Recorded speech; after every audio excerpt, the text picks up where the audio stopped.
भक्तों जनों, तो आप आज सुने बरथुनी एकादशी व्रत कथा। भगवान तो कहते हैं कि बरथुनी एकादशी व्रत का कथा सुनने से महान फल मिलता है, सारे इच्छा पूर्ण होती है। धर्मराज युधिष्ठिर बोले, हे भगवान, वैशाख मास के कृष्णा पक्ष की एकादशी का क्या नाम है, उसकी विधि क्या है और उसके करने से क्या फल मिलता है।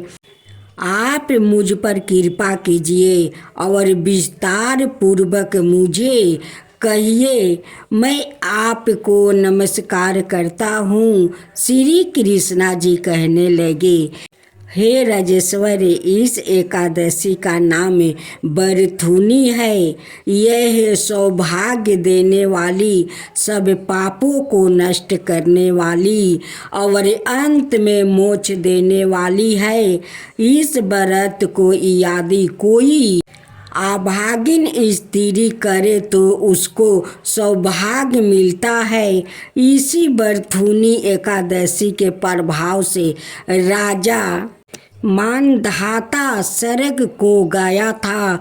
बरथुनी एकादशी का फल 10,000 वर्षों तक तप करने के बराबर होता है। कुरुक्षेत्र में सूर्य ग्रहण के समय एक मन स्वर्ण दान करने से जो फल प्राप्ति होता है, वही फल बरथुनी एकादशी का व्रत करने से मिलता है। बरथुनी एकादशी का व्रत को करने से मनुष्य इस लोक में सुख भोग कर परलोक में स्वर्ग को प्राप्ति होता है। शास्त्रों में कहा गया है कि हाथी का दान घोड़े के दान से श्रेष्ठ है।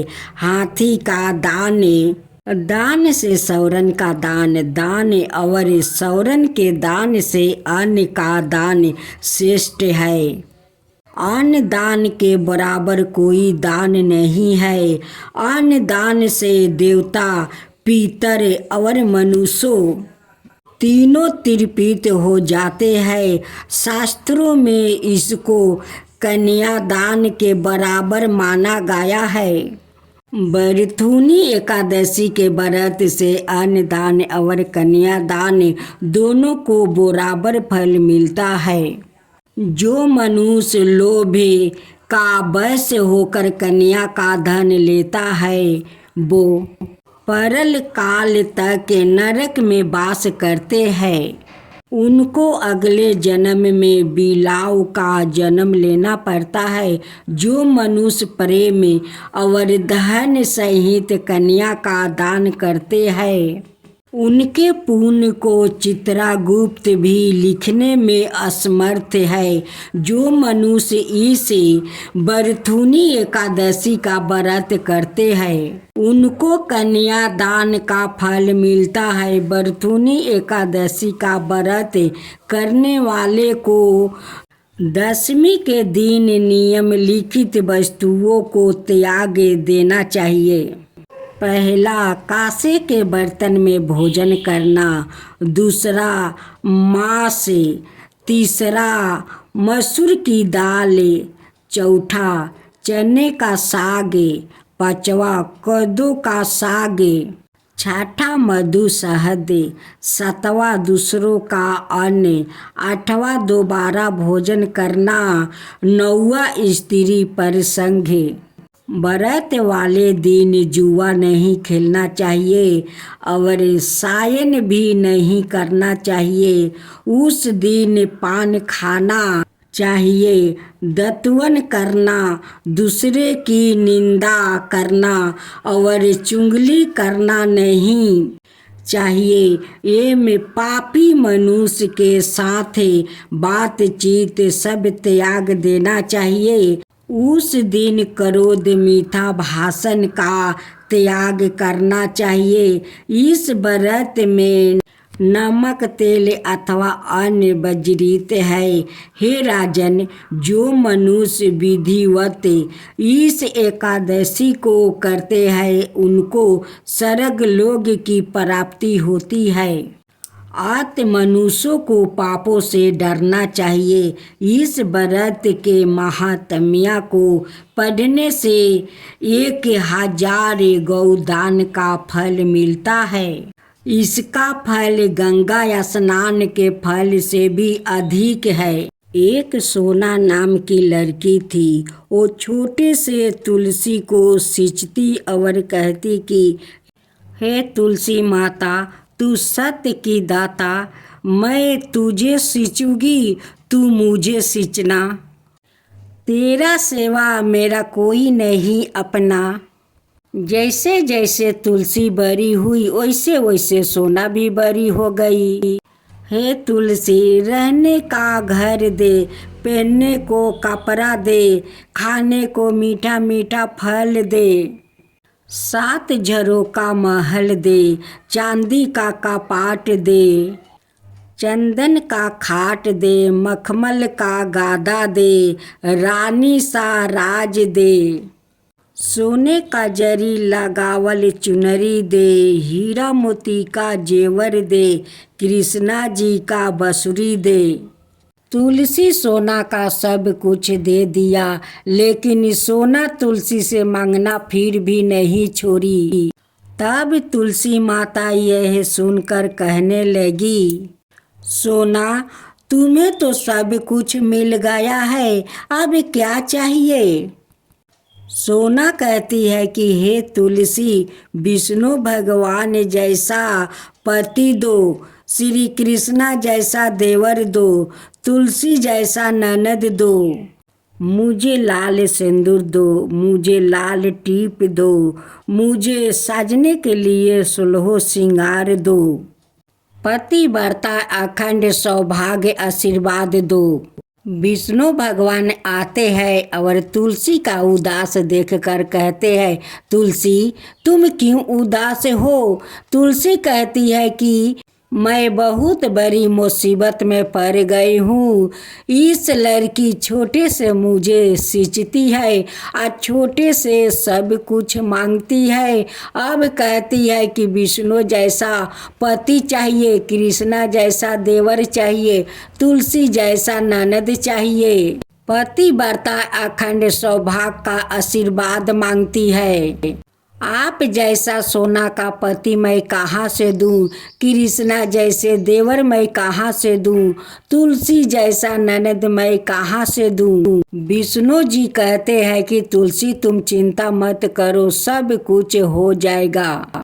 विष्णु भगवान कहते हैं कि इसमें चिंता के क्या बात है, मैं भी सोना का पति बन जाता हूँ, तुम उनकी ननद बन जाओ। अपना माया से मैं अपना एक और रूप धारण करती हूँ, कृष्णा रूप, वो उनकी देवर बन जाएंगे। माँ तुलसी कहती है कि उसका बाद में क्या होगा प्रभु? सोना का आंगन में एक अग्नि कुंड लगाते हैं। अब विष्णु भगवान सोना के साथ 7 फेरे लेते हैं। 7 फेरे लेते समय सोना का शरीर में उसी अग्नि कुंड का आग पकड़ लेता है। सोना जलकर वही पर भस्म हो जाती है। तुलसी कहती है कि प्रभु, आपका ये कैसा लीला है? आप तो फेरा लेते लेते सोना तो जलकर भस्म हो गई।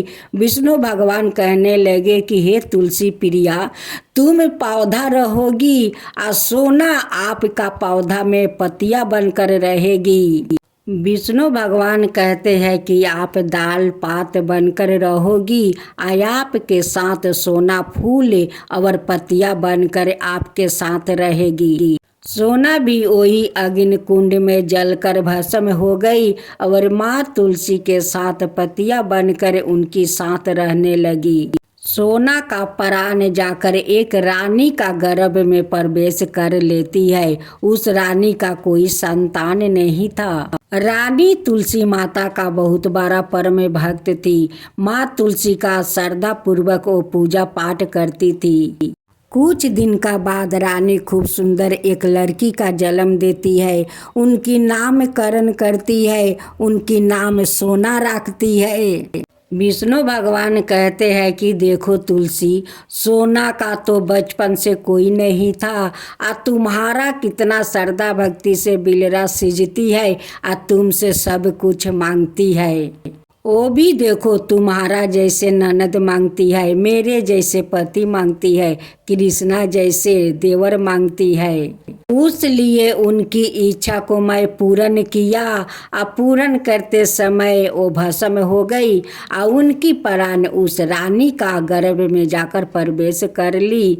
अब रानी का घर में तो वो रानी बनकर रहेगी। देखो तुलसी, तुम्हारा भी मन रह गया और उन्हें भी मन रह गया, उनकी माता पिता मिल गया। इससे ज्यादा हम दोनों को क्या खुशी चाहिए। हे विष्णु भगवान, जैसे उस सोना का मन का इच्छा पूरा किया, वैसे ही सबका ऊपर कृपा करना। जय विष्णु भगवान, जय विष्णु भगवान, जय माता तुलसी, जय माता तुलसी। भक्तजनों, तो अब आप सुने रविवार का प्रदोष व्रत कथा। रवि प्रदोष व्रत की कथा का अनुसार एक गांव में अति दिन ब्राह्मण निवास करता था। उसकी साध्वी स्त्री प्रदोष व्रत किया करती थी। उसके एक ही पुत्रा रतन था। एक समय की बात है, वो पुत्रा गंगा स्नान करने के लिए गया था। दुर्भाग्य वर्ष मार्ग में चोरों ने उसे घेर लिया और वो कहने लगे कि हम तुम्हें मार देंगे, नहीं तो तुम्हें अपने पिता को गुप्त धन के बारे में हमें बतला दो। बालक दीन भाव से कहने लगा कि बंधुओं, हम अत्यंत दुखी दिन है, हमारे पास धन कहाँ है। तब चोरों ने कहा कि तेरे इस पोटली में क्या बांधा है। बालक ने निसंकोच कहा कि मेरी माँ ने मेरे लिए रोटियां दी है। यह सुनकर चोरों ने अपने साथियों से कहा कि साथियों, यह बहुत ही दीन दुखी मनुष्य है, अतः हम किसी और को लूटेंगे। इतना कहकर चोर ने उस बालक को जाने दिया। बालक वहाँ से चलते हुए एक नगर में पहुँचा। नगर के पास एक बरगद का पेड़ था। वो बालक उसी बरगद के वृक्ष की छाया में सो गया। उसी समय उस नगर के सिपाही चोरों को खोजते हुए उस बरगद के वृक्ष के पास पहुंचा और बालक को चोर समझकर बंदी बना लिया। राजा के पास ले गए। राजा ने उसे कारावास में बंद करने का आदेश दे दिया। ब्राह्मणी का लड़का जब घर नहीं लौटा तब उसे अपने पुत्र की बड़ी चिंता हुई।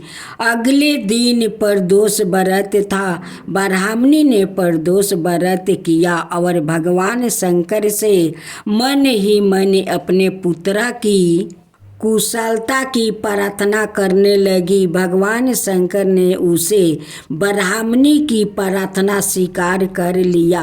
उसी रात भगवान शंकर ने उसे राजा को सपने में आदेश दिया कि वो बालक चोर नहीं है, उसे प्रात काल छोड़ दे, अनाथ उसका सारा रजिया वैभव नष्ट हो जाएगा। प्रात काल राजा ने शिव जी की आज्ञा अनुसार उस बालक को कारावास से मुक्त कर दिया। बालक ने अपनी सारी कहानी राजा को सुनाई। सारा वृत्तांत सुनकर राजा ने अपने सिपाहियों को उस बालक के घर भेजा और उसके माता पिता को राज दरबार में बुलवाया। उसके माता पिता बहुत ही भयभीत थे। राजा ने उन्हें भयभीत देखकर कहा कि आप भयभीत ना हो, आपका बालक निर्दोष है। राजा ने ब्राह्मण को 5 गांव दान में दिया, जिससे कि वो सुख पूर्वक अपना जीवन व्यतीत कर सके। भगवान शिव की कृपा से ब्राह्मण का परिवार आनंद से रहने लगा। अत जो मनुष्य रवि प्रदोष व्रत को करता है वो सुख पूर्वक और निरोगी होकर अपना पूर्व जीवन व्यतीत करता है और उसके जीवन में सुख शांति आती है। जय गणेश जय गणेश जय गणेश देवा, माता जानकी पार्वती पिता महादेवा। जय गणेश जय गणेश जय गणेश देवा। एक दांत दयावंत 4 भुजी धारी, मस्तक सिंदूर सोहे मूस की सवारी। जय गणेश जय गणेश जय गणेश देवा, माता जानकी पार्वती पिता महादेवा। अंधन को आँख देते, कोढ़ियन को काया, बाजिन को पुत्र देते, निर्धन को माया। जय गणेश जय गणेश जय गणेश देवा, माता जानकी पार्वती पिता महादेवा। हार चढ़े फूल चढ़े और चढ़े मेवा, लड्डुअन का भोग लगे संत करे सेवा।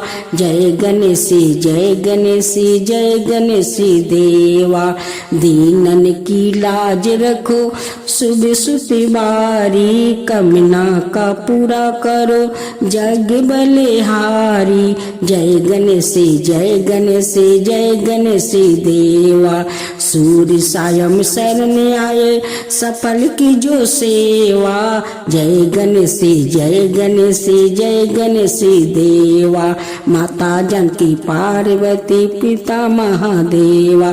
जय गणेश जय गणेश जय गणेश देवा, माता जानकी पार्वती पिता महादेवा।